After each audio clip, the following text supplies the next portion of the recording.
What's up, everybody, and welcome in to another edition of Good Karma Wrestling, right here on YouTube and wherever you get your podcasts, along with Brian Rowitz from ESPN West Palm. I'm Jonathan Hood from ESPN Chicago, and, well, on assignment again is Gabe Neitzel. We know what he's doing. He's sweeping up after the show at Monday Night Raw in Green Bay, so that's where he is right now, folding the chairs back and putting everything away. What a team player he is. I'm sure they appreciate him taking his time to clean up there and help out the team. It's a long time to clean up. That was Monday's show. And here we are on Thursday. Well, we ask you to follow along, not only on YouTube. Make sure you like, share, and subscribe on YouTube. If you watch our show on YouTube, make sure that you share it. Same thing on podcasts as well. Wherever you get your podcasts, we appreciate you listening to the show as well. Share the podcast with people, other wrestling fans that you know. We're on Instagram. We're on TikTok. We're on YouTube. We're on X, Twitter. Look for us at Good Karma Wrestling. Make sure you follow all of our platforms. We definitely appreciate it. Make sure that you comment and subscribe along with our YouTube stuff that we do every single Thursday, 7 p.m. Eastern, 4 Pacific, when we go live for Good Karma Wrestling. We got so much to talk about, including a very special guest. And by the way, it was a guest in which I could not be a part of it, and Gabe couldn't be a part of it because it was a special guest for you. We just stepped out of the way for you to talk to the Intercontinental Champion. I'm just saying, whatever came out of my mouth, it's on you guys. Usually we have a good rotation. There's the three of us. We have a guest. We go around the horn. We get our questions in. It was just me and Sami Zayn one-on-one for about 12 to 15 minutes. No one else asking questions, so we might have talked about Sami Zayn versus El Generico.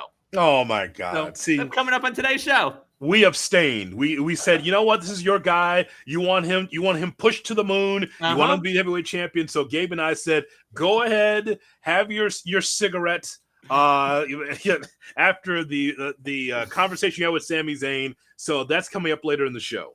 That's right. So look forward to that, because not only is he defending the IC title next week in Cleveland, he's at a comedy show the night before. Sami Zayn and Friends do Cleveland. It's like a sketch / stand-up / improv show. And it's in Cleveland, Friday night, August 2nd. You know, if you know Brian Rowitz the way we know Brian Rowitz, he would just be there for the comedy show and then come back home. True story. Once in New York, I saw the Dolph Ziggler comedy show. Didn't actually go to Mania in New York, but I saw Dolph's comedy show.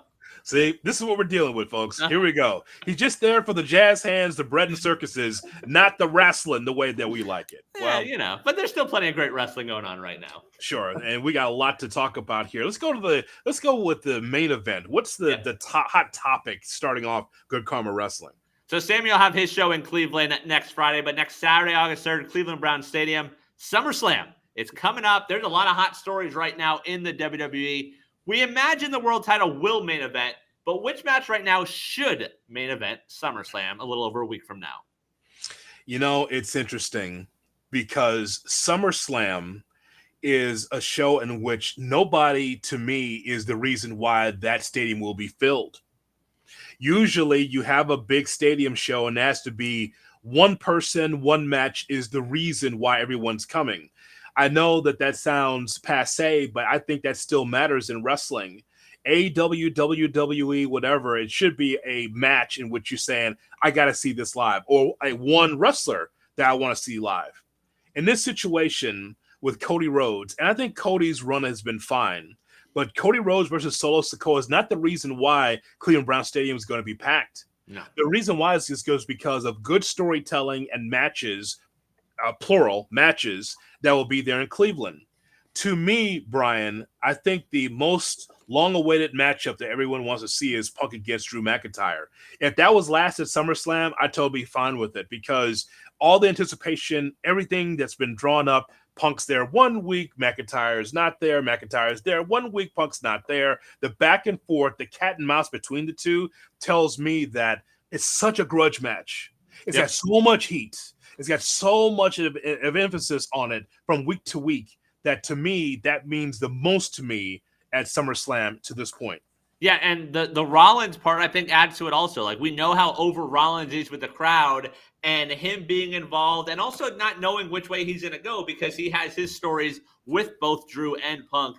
The storytelling in that angle has been superb and has been amazing. And, yeah, that match ending it and being in front of that many people would be well-deserved because the best part right now to me in that match is I have no idea who's going to win. I could make a case both ways and why it makes sense for both guys to win, but I don't know which way they're going to book that right now. So now it makes you wonder how cold or how tepid is the WWE Universal Championship? Because with Cody Rhodes and Solo Sikoa, you and I both know who's going to win that. We both know who's going to win that. That matchup is so okay that could start off SummerSlam and it'd be fine. Sure. Now listen, the Cody Rhodes fandom would be pissed off because they think that the Bloodline versus Cody Rhodes is a main storyline, which it is. However, we all are waiting for The Rock. We're all waiting for Roman Reigns, and we're all waiting for Paul Heyman to see how all this materializes. So, to me, I just think that Punk and McIntyre is at the top. And it's no shade, by the way, of any of these matches. Liv Morgan against Rhea Ripley now is a thing. There is a McIntyre Punk thing with those two as well. Where because even though it's a love triangle with Dom in the middle of all of this, it's just that I think that the Rhea Ripley fans cannot wait to see Liv Morgan getting just ripped up by Rhea Ripley once and for all. Yeah, and the Liv Morgan fans, which shout out to all the Liv Morgan fans finding this show and finding this page a week ago when we had Liv on. Thank you for all those clicks. We're fans of you as well. But like the Dom aspect and like that story where you mentioned the Cody and Solo, that match, if we're just going off of storytelling and interest, it's behind Punk vs. Drew. It's behind, like you said, Liv and Rhea. I'd say it's behind Priest and Gunther at this point. I've loved what the three of them or the two of them are doing right now. Is it behind Logan Paul and LA Knight? They've been building something there. Logan Paul coming back to Ohio, I think, is undersold, actually. It's actually undersold. It's pretty good. I might even put Cody and Solo behind the IC title with Sammy, Braun Breaker, and Dragunov. Those guys have been cooking on Raw these last few weeks, and the Braun versus Sammy match was so good at Money in the Bank. Cody versus Solo is just so far down the list of interesting parts of this card right now. And I don't know if that's a reflection of Cody or people just being tired of the bloodline. No, that's a reflection on Solo not being hot. Sure, that's fair. Look, there's a difference between the bloodline and the Wyatt Six. And what I mean by that is with the Wyatt Six, no one is saying, oh my God, I can't wait for them to be in a 6-man. I can't wait for them to get in the ring. They're okay with this whole thing with Chad Gable and whatever this mystery is because no one is saying, oh my God, I can't wait for them to. At some point, that's going to happen. Right. But when it comes to Solo Sikoa, I think, and I've been saying this for weeks, but again, for our new audience that's watching or listening to the show, Brian, it is important that the bloodline stacks some wins going into this. It's about momentum. If Solo Sikoa really is the new tribal chief, you know what Roman Reigns did to be the tribal chief? Kicked some ass. Right. Won some matches. He had killer promos, having people believe. This is so fast. It's like, all right, just put the lay on top of him. He's the tribal chief. Well, wait a second now. Now, hold on a second. How do you become the tribal chief? It's not just putting the lay over your neck. It's actually for you to be able to have some matches where you come out of nowhere, you're winning matches and you're stacking wins to the matchup against Cody Rhodes. And even the fact that, like, in the bloodline, the new bloodline, Jacob Fatu has been more impressive. Like, if you told me this was Cody versus Fatu right now, I would be a hell of a lot more interested in that match than Cody versus Solo. Yeah, see, that's and again, it's not that it was rushed, but it was just kind of like telling the story of Solo Sikoa and Paul Heyman and that dynamic and Solo saying that Roman will never come back. Okay, the story's fine. But again, it's about the belief in the character, Brian. That's the whole thing. As you go into SummerSlam, can you believe that Solo Sikoa can beat Cody Rhodes for the heavyweight championship, for the Universal Championship? And the answer is no, because Cody's had that momentum. And listen, I know that you've been down on the Cody run so far. I think it's based on the matches. It's not necessarily been hot. Like I told you last week, I have no problem with his matchup against AJ Styles, and who else has he faced here as of late? Who else has he faced? He's not anything memorable. Yeah, so the matches that he's had to defend the championship has not been bad. What I'm saying is that it's been non-bloodline related. Now you have a bloodline situation, and we go right back to the beginning when he didn't have the championship. It's Cody Rhodes and who can he trust against the bloodline? Right, exactly. Like, we've done all this, and this is bloodline light at this point. Like, it's not even like the real bloodline. Like, without Roman, without Rock, with that hanging over there, it's just like, all right, like, what are we going to see here? Like, it's disappointing in that regard right now. So I would agree with you that that Punk and McIntyre is the hottest thing going. I will give the WWE a lot of credit for being able to clearly define the difference between Damian Priest and Gunther. Yes. Because at first it was just, oh, here comes a big man match for the world championship. Now you look at it and say, Gunther says, I come from royalty and I had two-parent home and, I don't need the WWE. I didn't need this company. They come looking for me. You are trash. You're street trash. So at least now you have a difference between the two, and that's why this should have some heat to it. I mean, they've made Priest into a pretty big-time face at this point. Like, that reaction on Monday when he just dropped the mic and started swinging, like, that was a legit reaction in Green Bay, and that was cool to see where Judgment Day is, I think, they're heels, but, like, Priest and Rhea, like, they get those reactions where they're some of the top faces on Monday Night Raw right now. Okay, so Judgment Day. So Damian Priest is a babyface in this matchup against Gunther. Yep. Rhea Ripley is a babyface. Yep.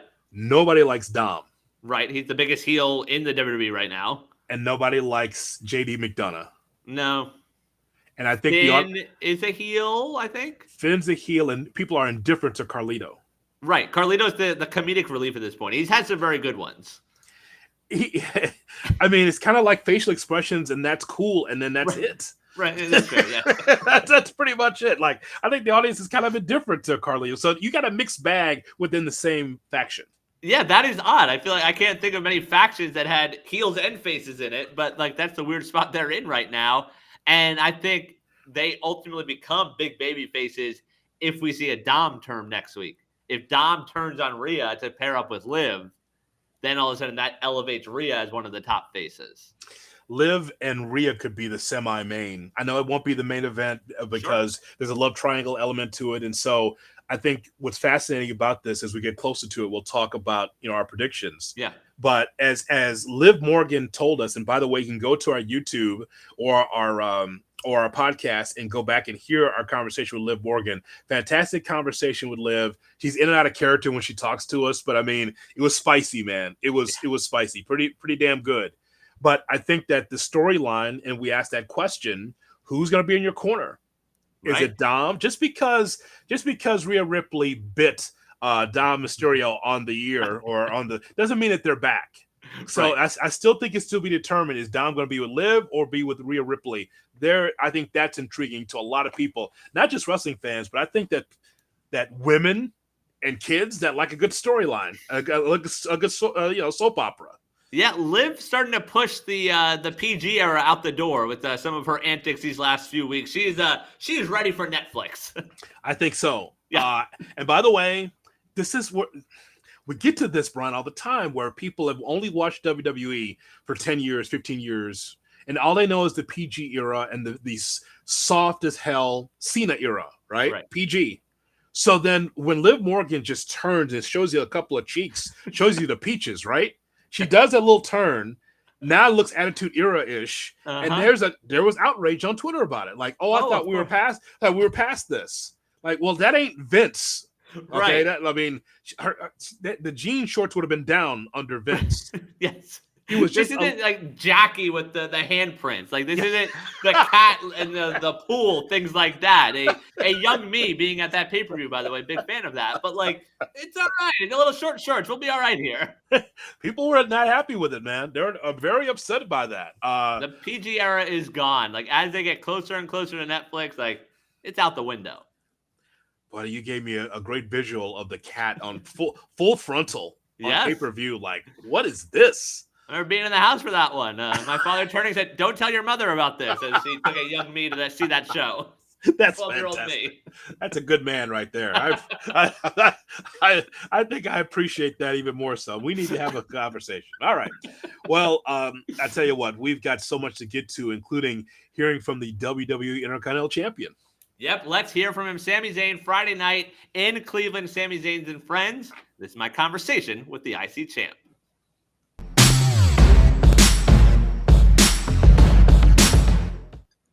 We are getting closer and closer to Summerslam in Cleveland, but that's not the only party to come in town because the night before, Friday, August 2nd, Sami Zayn and friends do Cleveland at the Agora Cleveland. And joining us now, he is the Intercontinental Champion, and he will bring in that show to Cleveland on Friday, August 2nd. It is the one, the only Sami Zayn. Sami Zayn and friends do Cleveland. It's round 2. You guys did it in Toronto. How does something like this come to be? Well, it's a long story, but okay. the shortest version is that comedy is something I've always been interested in doing. I got a manager not long ago who thought I'd be really good at it. And so somehow or another, I ended up getting a spot on a stand-up comedy festival in LA called Netflix is a Joke, which I think might be the biggest comedy festival in the world right now. And the show was basically whatever I wanted to do. So then I got to thinking of like, okay, well, what do I want to do? There's also a ton of pressure to maybe do stand-up for an hour when I've literally never done stand-up in my life. So I was kind of playing with the idea of what is the show? If it could be anything you wanted, what do you want to do?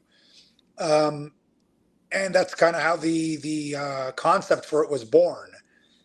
So it's sort of like a variety show with a lot of different kind of forms of comedy. There's like some sketches and surprises and improv and a little bit of stand-up. I do some stand-up at the very top, and it's kind of a mix. And basically what I try to apply is the principles that I love in wrestling and the sort of emotional ride that a good match or a good wrestling story takes you on. I try to basically bring that to a comedy show. So rather than it just be like 60 minutes of me just up on stage alone, to kind of like have it take a bunch of left turns and right turns and just make it fun. AgoraCleveland.com. That's AGORA Cleveland.com to get your tickets. I feel like it lived forever because of social media, but your comedy on screen as part of the Bloodline story, which was the top story in all of wrestling at the time. What are some of the moments you remember of getting guys to crack? Because that's always what still goes viral to this day. Yeah. What are some of the moments you remember most from that? Well, Jay obviously had a bit of a problem keeping it together. And the irony was in the story, he was definitely the one who was supposed to kind of have it out for me the most. So it was kind of ironic that he would be the one that struggled the most. But it almost became like a self-fulfilling prophecy where after it happened once or twice, and it was like, he just couldn't keep it together ever. And it just kind of spiraled out of control. But I think it's also so memorable because it's not something you ever really see in our world. So even in like Saturday Night Live or sketch comedy, a lot of the ones that do really stick out are when they can't really keep it together. Sure. I mean, sometimes I think it's a little overdone, frankly. Yeah. But Jimmy Fallon, yep, I gotcha. Right. Like, come on, you're supposed to be a professional here, But like back in the day, especially when it never happened, and then you saw it happen once or twice, it was like, oh my God. And it's just such a memorable thing because it just sticks out so much, and because it's live, you don't really get to fix it. But you even see, I mean, I don't know about you, but I think a lot of people, myself included, really enjoy if you look at one of your favorite television shows ever and like see the blooper reel. Right. Well, it's not live, so that stuff gets cut. But if it was live, some of that stuff would have no choice but to live forever. But that stuff's always fun, just to watch these performers who are really, really good struggle to kind of keep it together. Like it even gets them because it's designed to get you. Right. But if it's getting them, that's like, oh, wow, this is really, really something, And I think that's part of the appeal of it. How much are you sort of an inspiration to those in the locker room about staying the course? Because you talk about even your WrestleMania journeys where it's one year you're in a mousetrap, the next year you're main eventing Mania. How much are you an inspiration to others in that locker room? I really don't know. You'd have to ask them. I don't know. I'm pretty proud of myself and my career and all that sort of stuff. But I'm also like, sometimes I just wonder if anybody notices anything. Okay. You know what I mean? So I don't know. Like everyone's just kind of in their own world. And, even like getting a reputation in the world of wrestling, it just takes years and years and years of consistency. And even then, you're not even sure people even pick up on it. You really don't know until maybe like, after doing it for years and years and years. And then, oh, okay. Like only now do I feel like when I come out on any given show, a live event or whatever, the reaction is going to be good. But even now, I always still have like my doubts. Really? Because I always just feel like I have to earn it on a nightly basis, But now it's like, okay, over the last 2 years, they're pretty consistent. I'm like, okay, maybe now I'm in their good books. But that took 20 years and like a solid 8 years in WWE, week in, week out, and like constantly giving good performances over and over and over to where finally like it just clicks eventually like, hey, wait a minute. This guy's good. And it wasn't just last time. It was the time before that. And it was the time before that. Like, you know what? It's always going to be good. And that's like, it just takes years. So like Randy Orton's my favorite example, but Randy Orton gets the loudest reaction on the show every single night. At these live events, when we go town to town, Randy Orton's music. And it's because he's part of he's incredible, first of all, but he's part of the furniture. Like he's part of if they've been watching for 15 years, he's been there for all 15 of these years. Right. Being incredible and taking them on emotional rides year in, year out, week in, week out. It's just a level of consistency and time that ingratiates yourself. It just ingrains you into their heart in a way that like being in the middle of a good storyline right now, it's just not the same. Like you'll get a reaction, they'll be into it, but it's a different level when it's been through years and years and years of consistency.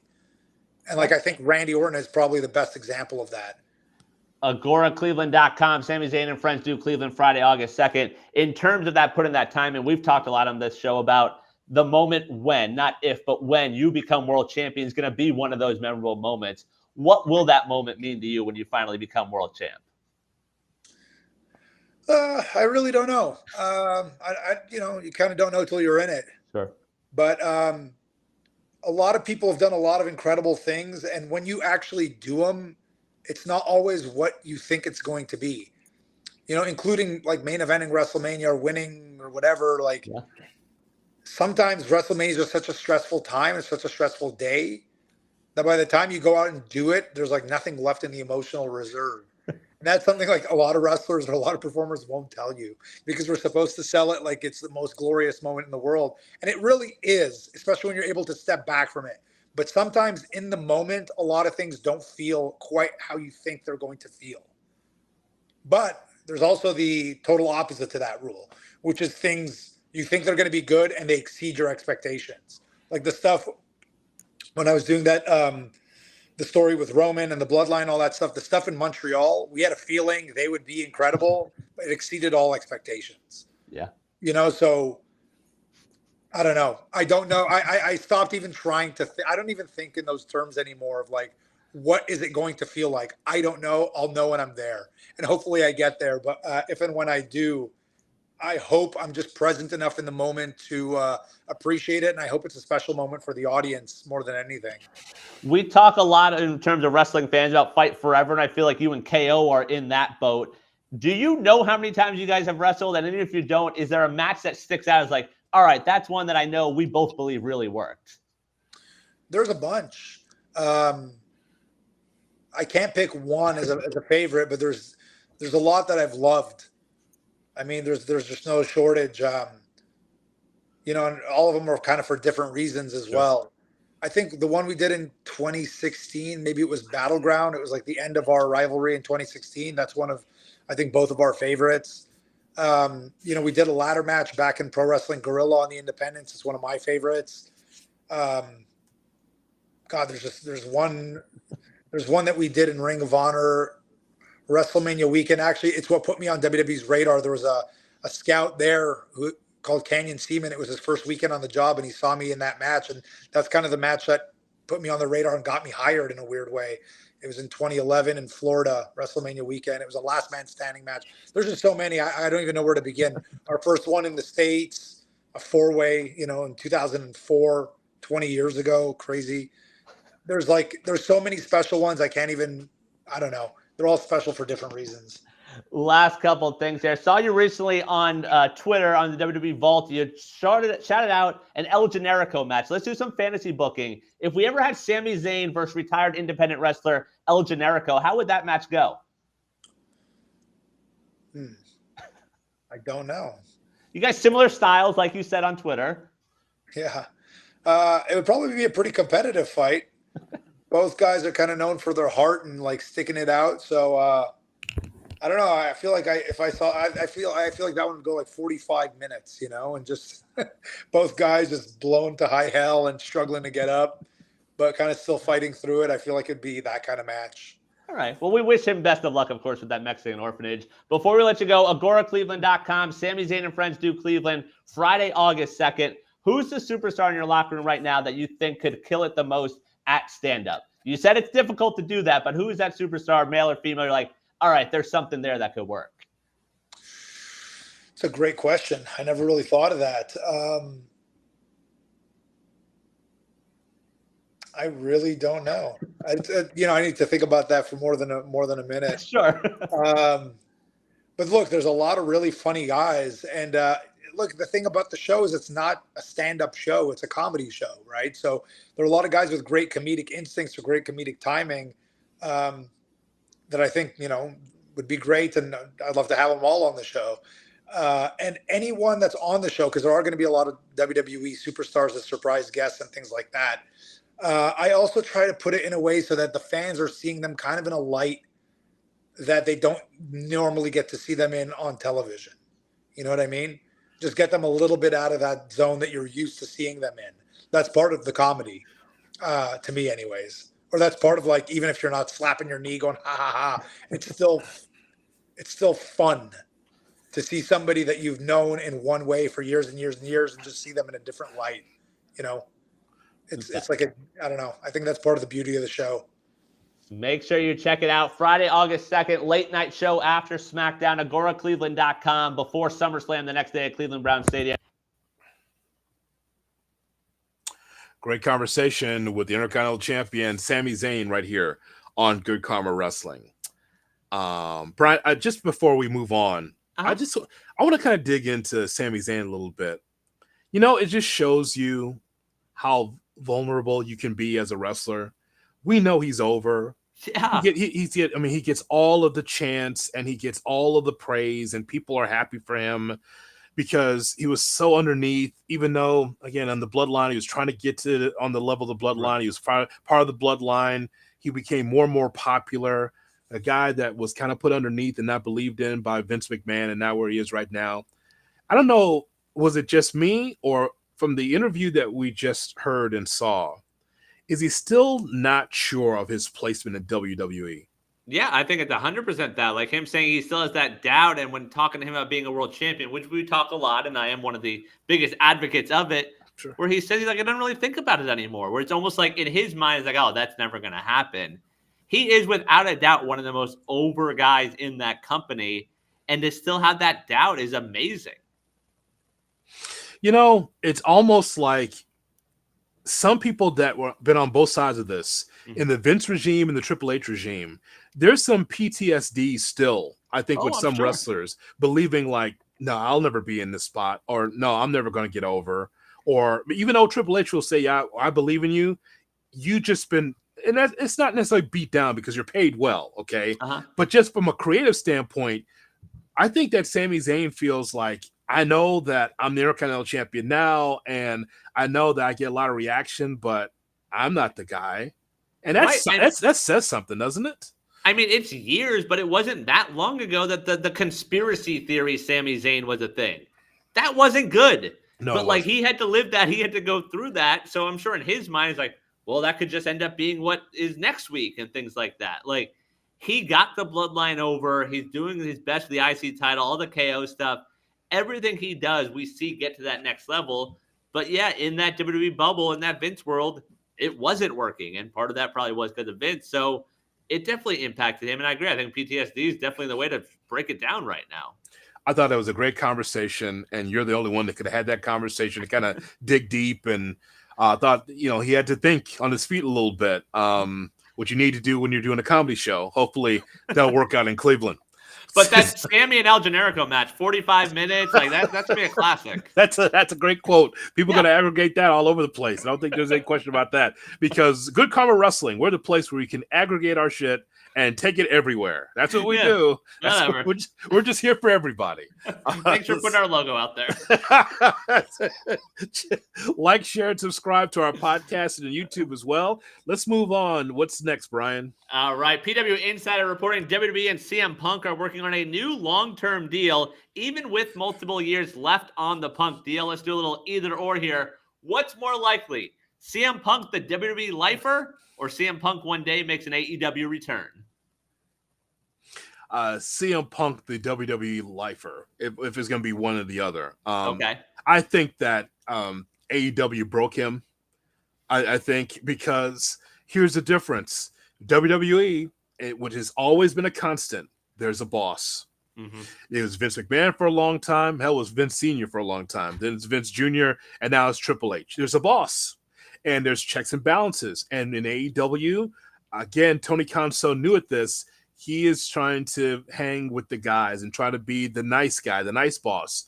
But I think that you have to have checks and balances. And I think that with CM Punk, he thought, well, I can find my place in AEW. I can be kind of like this locker room leader. And with a bunch of guys that came from the indies or young talent, they didn't heed to that. You know, whether Punk was right or wrong, him being a veteran in there turned a lot of people off of CM Punk. Now in WWE, when he's done with wrestling, he can commentate, which would be good to have another color commentator in there. Someone that could be in the back, someone could work with Shawn Michaels at NXT. So I think more than likely, if he's going to stay in it, he will stay with WWE. So all that makes sense for a person that isn't CM Punk, though. Like, CM Punk still is happy, still is in honeymoon phase, and part of that might be because he's been gone with injury. I feel like CM Punk souring on the WWE is still a distinct possibility when it comes to CM Punk. Oh, absolutely. I would say that after this, if it doesn't work with WWE now, he's just going to be that guy that pops up on indie shows. I can see that. The other part I can see, like, I go the AEW route because if the Bucks a year from now say, like, all right, we're done, like, we're out, and it is just Tony Khan's AEW, I could see Punk burying that and going there just for the moment and just for the shock value. Like, not another long-term run, but a one-off or another Wembley appearance or things like that. Like, CM Punk's still going to have some beef with the WWE at some point. Like, this isn't this new man all of a sudden. I mean, listen, to me, remember, Punk was away for 8-9 years. Sure. And had to be wooed for like a year or two to even come back in the business by Tony Khan, the late night conversations and the talk about wrestling and Tony talking about his fandom, and it got CM Punk back. But I think that Punk has soured on Tony Khan too. Now listen, it's wrestling. You never say never. Right. The path I see is him staying with WWE long enough for him to like his time there and then step away and work with WWE. Not a guy that's going to be in a shirt and tie trying to break up, issues between two wrestlers. He's not. Who is that? It's one of the Spirit Squad guys. I think it's Kenny Dykstra. I think the tall one. I think it's Dykstra. Yes. It's not like Kenny Dykstra or like Jamie Noble back there. Like he's not gonna be one of those guys. Nydia, come on, Nydia, let's go. Come on, Nydia. Like it's not. He was over. I don't know why he's not wrestling still. I love that era for him because that was entertaining. Yeah. But I just that's what I see. Now, the person that will be returning to AEW will be Cody Rhodes. There's no question about that in my mind. I don't think because that's the Rhodes way. Like when you think that you're up, you leave the territory. And I know that there was a little something with the AJ Styles promo with Cody Rhodes. It's like when the going gets tough, Cody Rhodes gets going. Kind of true. Kind of true. Like after his time in WWE, when he quit, he flat out quit. He went to the Indies. He went to ROH. He went a lot of different NWA. Went a lot of different places, and he quit. Just left the territory to find greener pastures.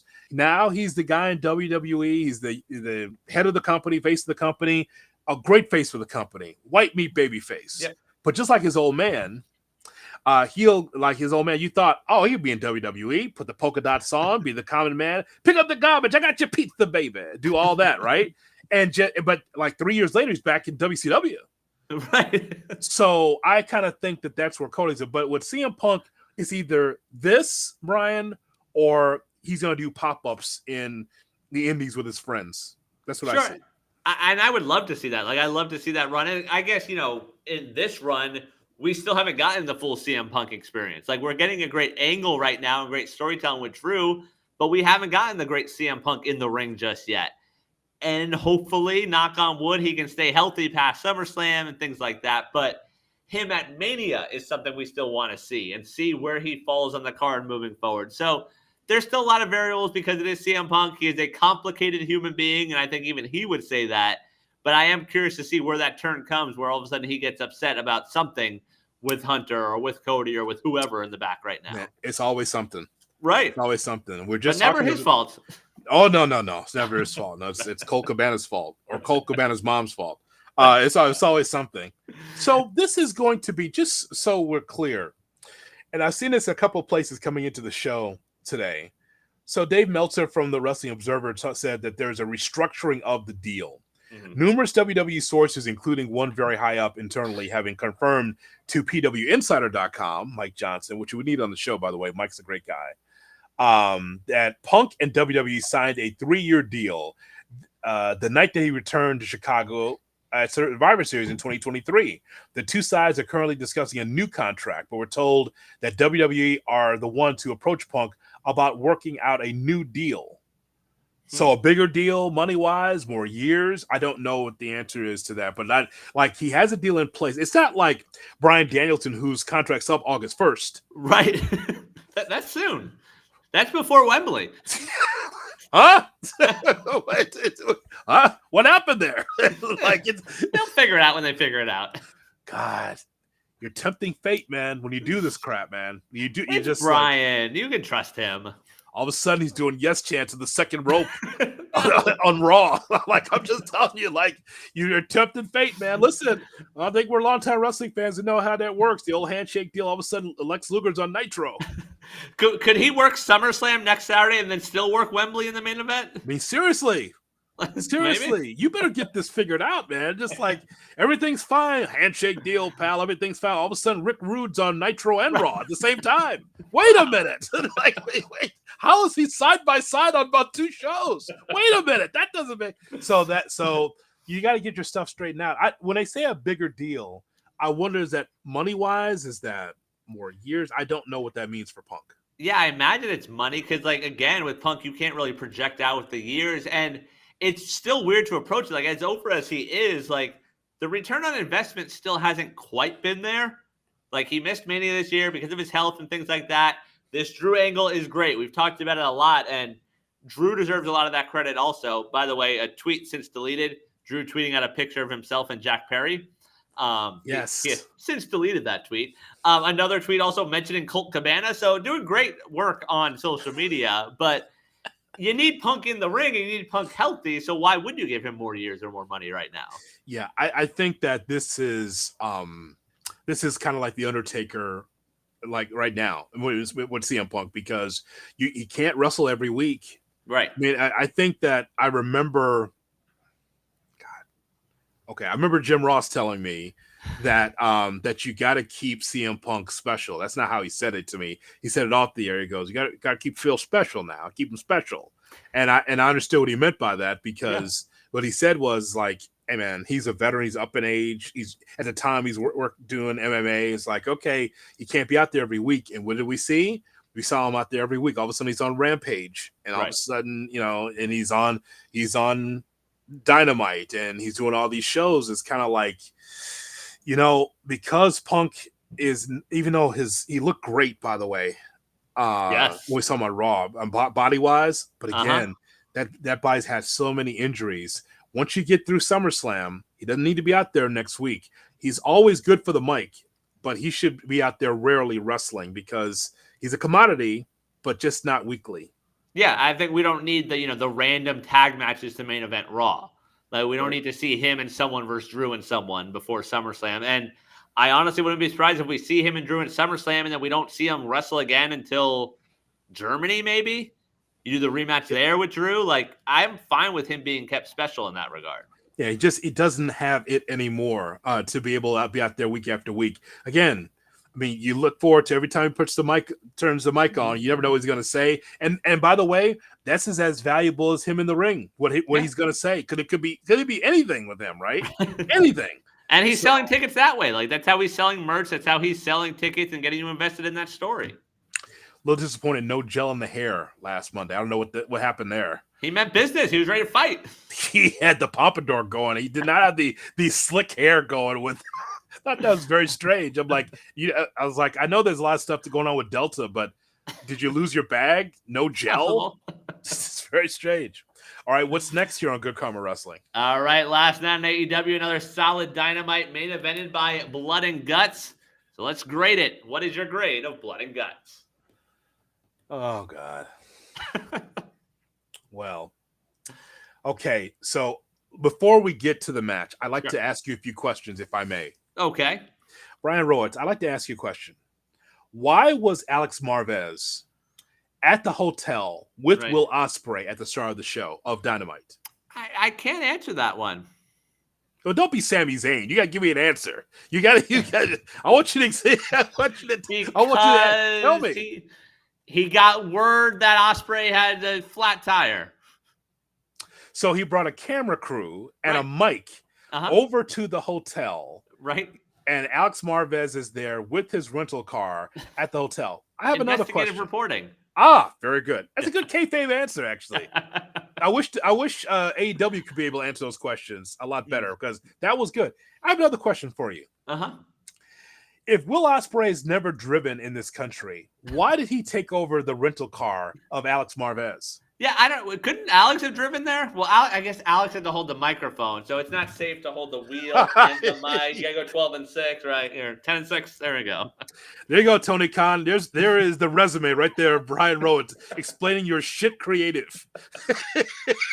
That's what. Okay. Yeah. Okay. I have another question. Okay. Oh, I have more. I have more questions for you, Brian Rowitz. I want you to explain to me when Christopher Daniels is down. I don't know, like part of The Office, right? While he's writhing in pain on the ground, how come nobody went to find out if he's okay? Not one person. While the coin toss is taking place.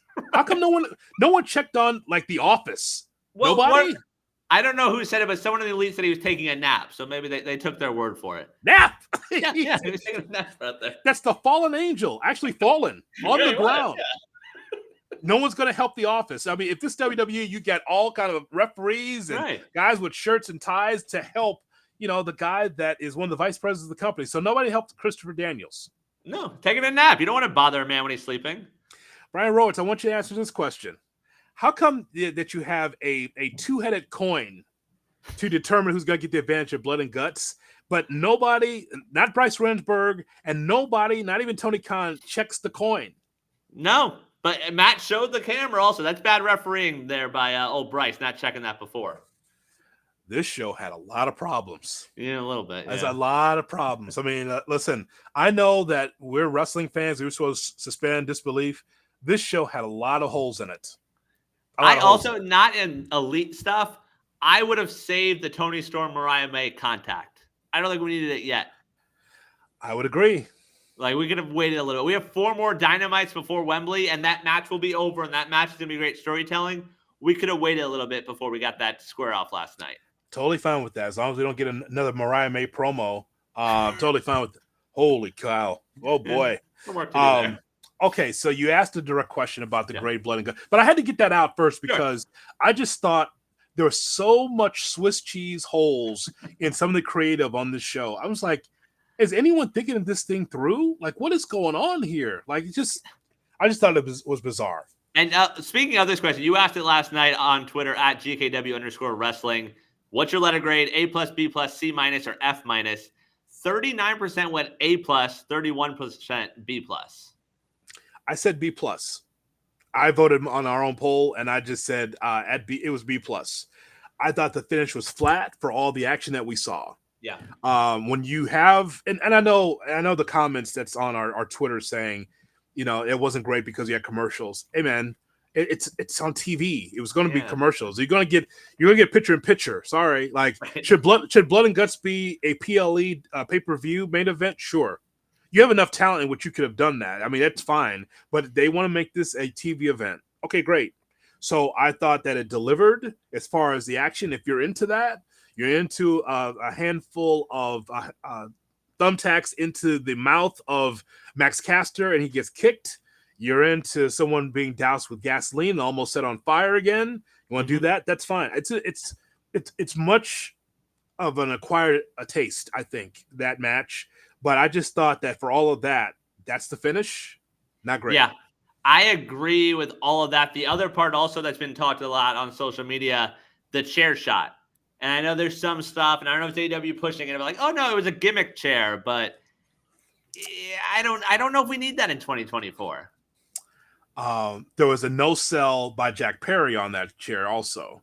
Well, if it was real, he was actually knocked out. So I don't know if there was anything to sell. Well, I mean, like if you get a chair shot, you just can't. I know that he's just this tough guy now that nothing affects him, but that's not Road Warrior Hawk in there. It's Jack Perry.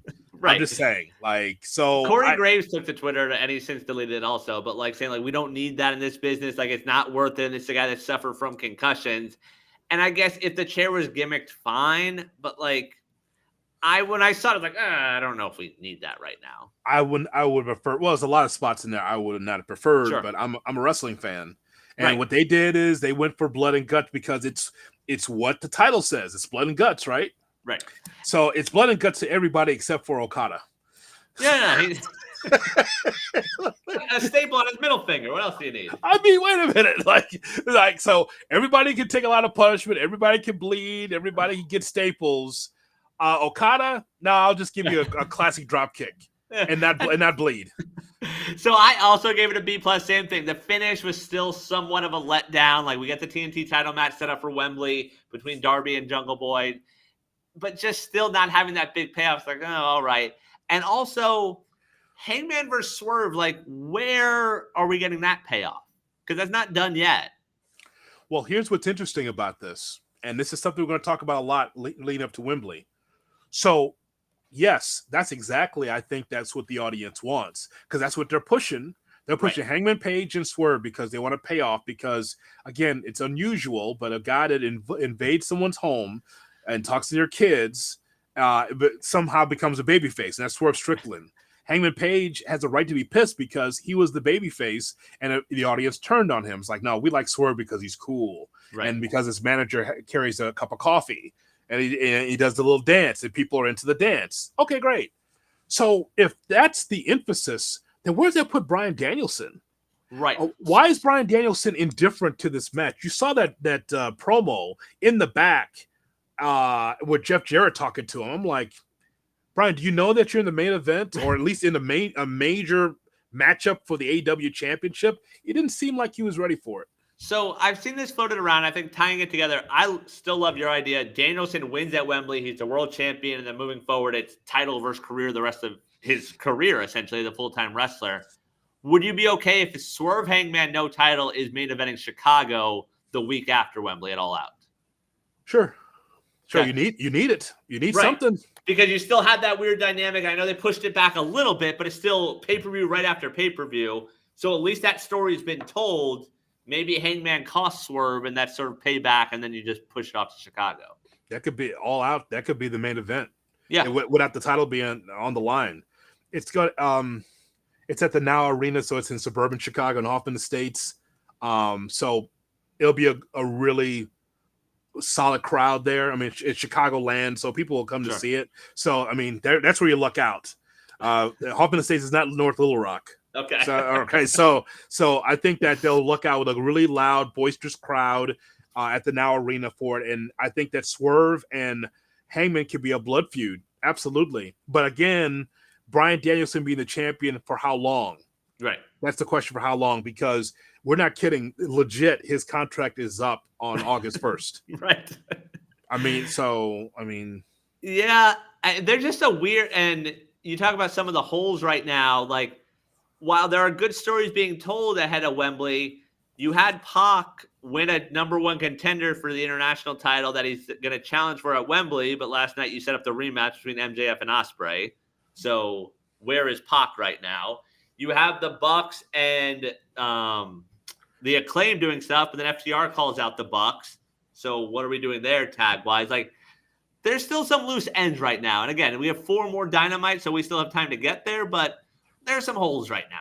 But like you said, there's 4 more Dynamites and All In and All Out. Right. It'll all be covered by the time we get to September 1st. I would hope.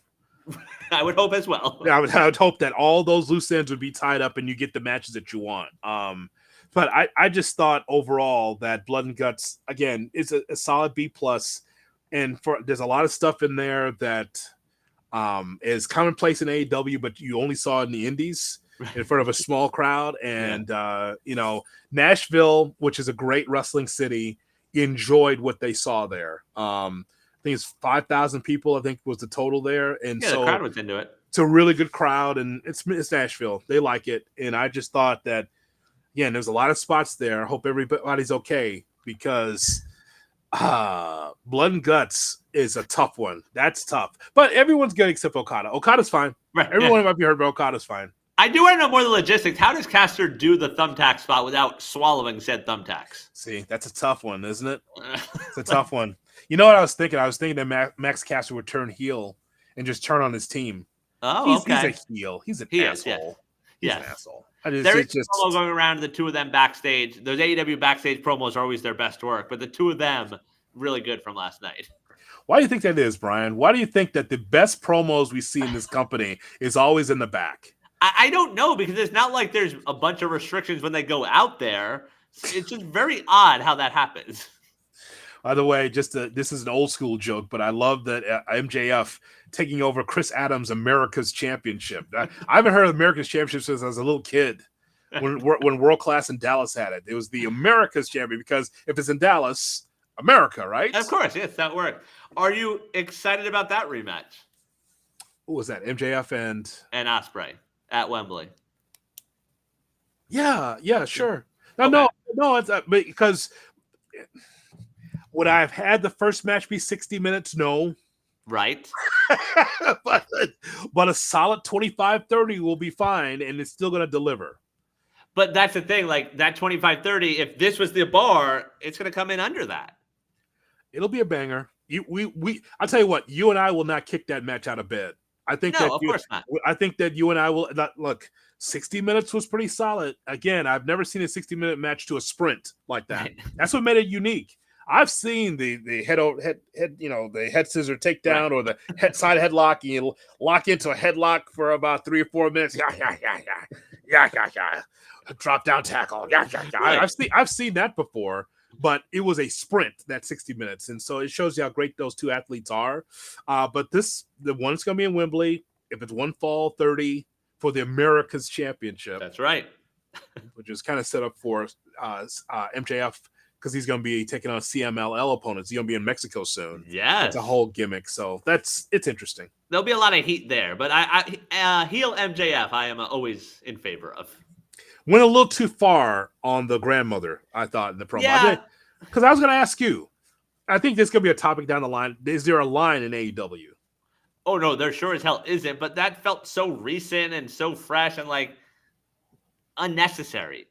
Like, that's like they've done that a few times where, like, was that really necessary? Like, the feud is what it is. Like, that didn't add that much to it to where you had to make that comment.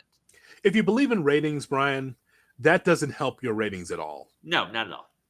You're trying to get in a contract deal with Warner Brothers Discovery. When they watch that, do they think that that's highbrow quality television? I'm just saying, like, I'm no prude. You're no prude. We've heard it all, right? Right. But at some point, like, should that just be Christian's gimmick? Right. Over here. Like, over here, this is Christian's gimmick. Do you have to do the dead thing if you're MJF too? Do you need to? If Christian's doing it, it's a gimmick. Right. Someone's dad. Do you have to do it here if you're MJF? I don't think that was, I thought that was unnecessary, because it didn't draw any more of an audience. No one thought more of MJF or less of MJF for it. I just thought it was unnecessary cheap heat. Yeah, and especially when you're MJF, when you're good enough on the mic that you don't need to do something like that. I don't know. Just me. All right, we've got news and notes. That we do. Let's start in the WWE. Some free agency news. MVP and Tamina no longer listed on the WWE's internal roster. Also, Fightful reporting Bobby Lashley's deal is up soon, possibly in the next few weeks. He is not interested in re-signing, and there are rumors Lashley and MVP would look to reform the Hurt Business with Shelton Benjamin potentially in AEW. Don't do it in AEW. I know that's the biggest check that you can get, but if you went around the loop and had your own schedule, you could still make money. But would someone please, for the love of God, call Matt Cardona? Right. Call him. Hey, how much you making on the indies? Oh, about over $1 million. Right. And I can set my own schedule, even though, as you asked, like one of the best questions of the year. Hey, Matt, why do you keep working for GCW? Because it's a good question. Like, why do you keep going to Game Changer Wrestling? It's because I think he's paid well enough. He's in a good groove, and he can still wrestle wherever he wants to wrestle and whenever he wants to wrestle. Yes. So when I saw that earlier this week, I'm like, you don't have to just rush to AEW and get lost in the sauce. You don't have to do that. Those guys would be so lost over there. Bobby Lashley could still go. I mean, you don't really know how old he is. He's like a Dominican Republic baseball player. You don't really know how old he really is. And he's like, man, he's timeless. Look at him. He can still go. You don't even know how old he is. And MVP's been getting like stem cell treatment, so he might be able to go again. Maybe there's another push there from his career. He can still go if asked, like that. And Shelton Benjamin's, I think he's definitely north of 45. He might be in his 50s now. He's been so quiet on this like free agency run. Like, I'm surprised I don't see him pop up more on shows. I would agree with that. But yeah, and it doesn't have to be the Hurt Business. It doesn't have to be. But if they all want to come together, they can go around the loop, man, and be able to do some havoc on the indies if they wanted to. So all the best to them. I think that's great. I think that somewhere down the line, Brian, we're going to ask the question about Triple H allowing some of this talent to just go. Right. That is interesting because, like, I mean, I guess they're on the older end. I feel like Tamina is probably on the older end as well. No idea on her age, but she's been around a while. So, I mean, when you become more corporate, like sometimes you have to let some of those things go where you can't keep everyone under contract. That's true. I mean, if you don't want to be like AEW and have guys just sitting in catering, that's fine. Right. But what does that do for the tag team that Bobby Lashley had put together? Well, I mean, the Street Profits, ever since Hunter took over, have sort of fallen off. Like, they were so high up there. And, we're talking about the singles run from Montez, and now that doesn't even seem to be a thought anymore. I'm very interested in what went wrong there. Let's keep our eyes on that. Some AEW free agency news. Buddy Matthews has re-signed with AEW, according to multiple reports. Did you expect that? I did not. But if you're him and, there's the whole relationship thing where we saw Andrade go back to WWE, his wife Charlotte's there, Buddy and Rhea just got married. If you're Buddy and you see Andrade wrestling on Twitter every week, are you rushing back to WWE? Or you're like, you know what, I'm good here in AEW? Yeah, it's a good question.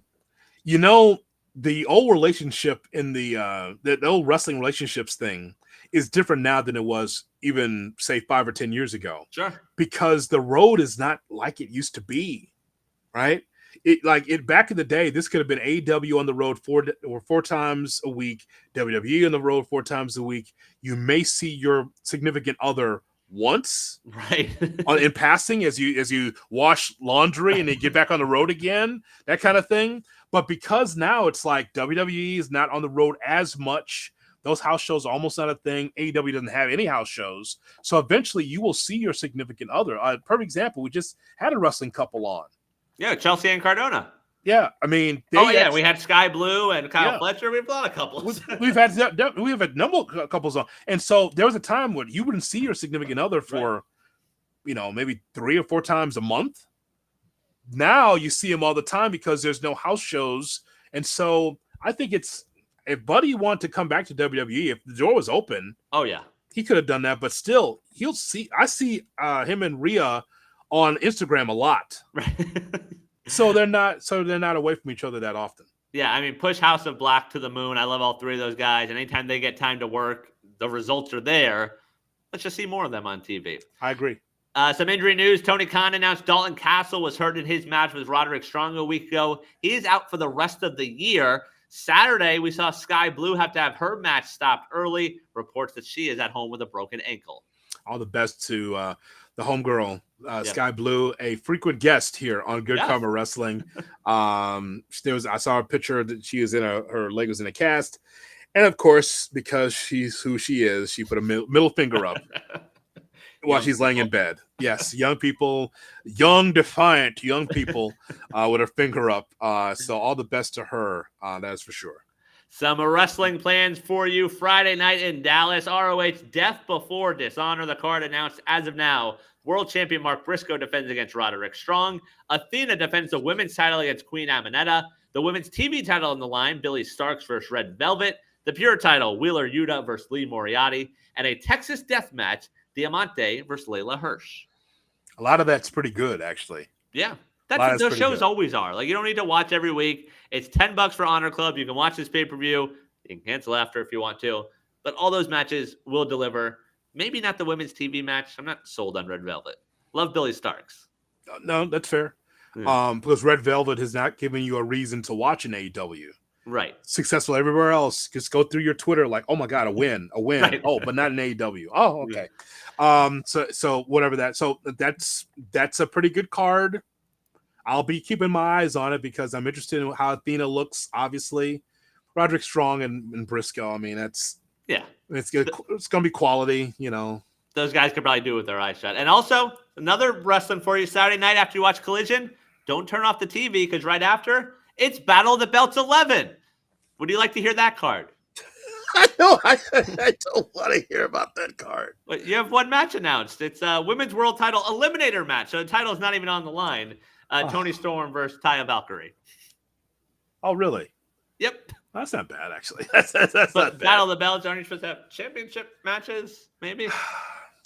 Folks, if you are listening or watching the show for the first time, here's the one lesson that Good Karma Wrestling can give you. If there's a Battle of the Belts, that means it's a 3-hour collision. Why did it feel like every time there is one, like Tony forgot? Oh shit, that's this week. Like, you go out there. You've got a title. Go defend that, please. You know why? You know why it's not special? I'll tell you one reason why that show's not special is because they don't do a produced open. That's fair. You've seen this before, right? It's like right into it. Yep. Like all of a sudden, like, good night, everybody, and then the screen goes black, right? And then all of a sudden they come back to the same scene. Like, where's the open? It's like, all right, what a great time. Battle of the Belts is next. All right, we're back. It's very strange how they do that. And that's why we have one match announced, and that's it. Also, we just have another, literally just tweeted out, Tony Khan, another ROH match. The television champion, Atlantis Jr., defends in a survival of the fittest match. Lee Johnson, Leo Rush, Atlantis Jr., Shane Taylor, Johnny TV, and Brian Cage. I ain't watching any of that. I ain't watching that. That's you got that Friday night. That's nonsense. All right. What do you got? Matches of the week. All right. Match of the week. Well, let's start with TNA Slammiversary. How about that? Because even if Gabe was here, we'd be the only two watching it. So let's give TNA a shout out. First of all, Total Nonstop Action Slammiversary. I would say that's their WrestleMania. I would say that because it's a long time pay-per-view for them. Sold out in Montreal. Not a seat to be had. Sold out in Montreal, the Verdun Auditorium. So good for them going to Montreal. And I thought that you looked at this. We went through this last week. We said, some good matches on paper. The best match to me on this card was Mike Bailey against Mustafa Ali for the X Division Championship, in which Speedball Mike Bailey wins the championship. Yep. I mean, first of all, Ali's, just a great worker. Speedball Mike Bailey wins. His wife is there in attendance to watch it. So I thought that was the best match that I saw on that card. I agree. I think it's Ali's first loss since leaving WWE. They've made him special. Those guys deliver. Speedball, every time I watch him, I'm like, why is this guy not a bigger star? Like, I don't know what he even sounds like on the mic, but like the guy can go in the ring. I'm impressed every time. The other match I really enjoyed, the 6-man, the Rascals versus the No Quarter Catch Crew. Regal's kid is part of that team, so a little NXT flair there. But the Rascals always deliver, and that 6-man was a lot of fun. A little bit of a clunky name for Charlie Dempsey. Yes. That doesn't roll off the tongue, the No Quarter Catch Crew. Right. Not great name, but a very good matchup. It was the best Dana Brooke / Ash by Elegance match in her career against Jordynne Grace for the TNA Knockouts Championship. That I know you saw it. Mm-hmm. That's the best match that she's had. It was fantastic. Pretty solid. Yeah. I mean, the bars, not that high, but like I think that says a lot about Jordan Grace as well. I mean, listen, Jordan gave her a lot. Yeah. Like I've never seen Dana Brooke look like that before. I agree. No, she looked good in that. That was a good match. And Jordan Grace, another one. I think we talked about a few weeks ago, cusp of stardom. Yeah. She's someone that's going to be a legit star in this business as she continues to grow. AJ Francis doing great work around the indies, and also TNA lost to PCO for the digital or TV championship is what we used to call it. And Nick Nemeth, by the way, is the TNA champion. I thought you didn't see this. I saw this. It was actually cleaner than I thought it was going to be. Okay. You would think it's 6 guys, like, oh my God, it's going to be clunky. Everyone had their spots, WWE style, right? It's like, all right, here's these 2 here, and there's 2 here. There's people on the outside. It's like, so it worked. So I think that helps TNA to have the wanted man, Nick Nemeth, as the champion. It's either him or Joe Hendry. Joe Hendry beat Moose, by the way, within the match. Moose comes in, by the way, for those that don't know, comes in as a TNA champion. He was pinned by Joe Hendry. So Nemeth as champion is one of those things that might get me to watch here and there. Because like we know what he can do in the ring, like, and him getting a chance to be the face of a company. Let's see what he can do with it. I think it's good for Nick, though. Like, it's been 20 years since he was champion. That's 20 insane. Years. Yeah, 20 years. Wow. So, I would just think about that. That match went 30 minutes. So, I thought, all in all, a really solid card by TNA and Slammiversary. But again, as we always ask, so what's the momentum? Right. You have a good card and people enjoyed it, Brian, but it's like, so what's next? Right. I mean, step one, you have to find out where to watch them. Nick, yeah. I mean, with all these streaming and TV deals and all this movement that's happening, TNA is just kind of standing still. Right. And so that doesn't help. But good for him, because Nick Nemeth now will take that championship around the indie circuit, I'm sure. Elevate TNA. But again, it's about North America. Where can you find them? That is very true there. Some other matches I had from SmackDown: Andrade versus Carmelo. I'd say Carmelo's best main roster match. Mm-hmm. And surprised to do with Andrade. Braun versus Dragunov on Monday. That turnbuckle spot, I don't know if I've ever seen that. Like dropping Dragunov right on the top of it. You know, there's something about being reckless but safe. Yeah. And Braun Breaker, man, let me tell you something. That kid there, that's the blue chipper. That's the next guy. Yep. For sure. He's the next guy. Braun Breaker. I wrote that match down too. What was the finish of that? Dragunov could not continue, right? Right. Rather get paid. Oh, boy, Braun Breaker. That's a new gimmick. He just never pins anybody. Disqualification or just couldn't finish. Whatever. I think he might get the title on Saturday. We can talk about it. The other one from Collision, Darby versus the Beast Mordos, formerly known as Black Taurus. Yes. That was a fun match. First of all, surprisingly, it was first, I believe, on Collision. And then good, solid matchup. Good, solid matchup. Physical. Tiffany Stratton against Meechin. Okay. From all the metrics, that was the most watched match that night. I guess that was the peak of the rating. Wow. What I read. Whatever, if you believe in the rating, it says that was the peak of the rating. Again, is it the in-ring work or is it because of the ladies? I don't know. I think Tiffany Stratton helps with that. Well, you dirty old man. Wait a minute now. What? Just saying. So yeah. So just, I mean, again, as we talk about all the time on the show, there's just so much good product out there. And by the way, want to remind people that on Sundays, I am on Busted Open on SiriusXM Channel 156 every Sunday, 9 a.m. Eastern, 6 Pacific. We're on for 3 hours. I work with Justin LaBar. We always have a fun show. So what I do is we bring Good Karma Wrestling to SiriusXM. Pretty much. Right. That's what we're doing. So check the show out right there on Busted Open, or check out the podcast as well for Busted Open.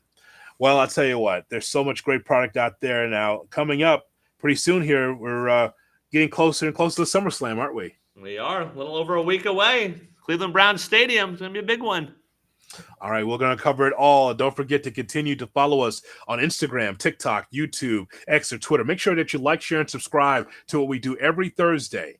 For Brian Rowitz and for Gabe Neitzel, wherever you are, Gabe, this is Jonathan Hood. So long from the land of Lincoln and the Sunshine State.